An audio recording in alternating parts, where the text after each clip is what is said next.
Babay na, brunette ko. Babay na. Thank you sa 16 years na happiness na binigay mo sa amin na ginawa na ni mama lahat.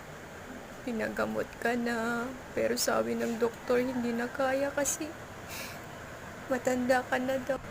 50-50 na talaga yung sabi. Salamat at inabot ka rin ng 1 week at naabutan pa kita sa bakasyon. Thank you so much sa lahat ng mga happiness na binigay niyo. Ayan, nalulungkot din yung mga kapatid mo. Alam nila na aalis ka na sa bahay. Paalam na, nak.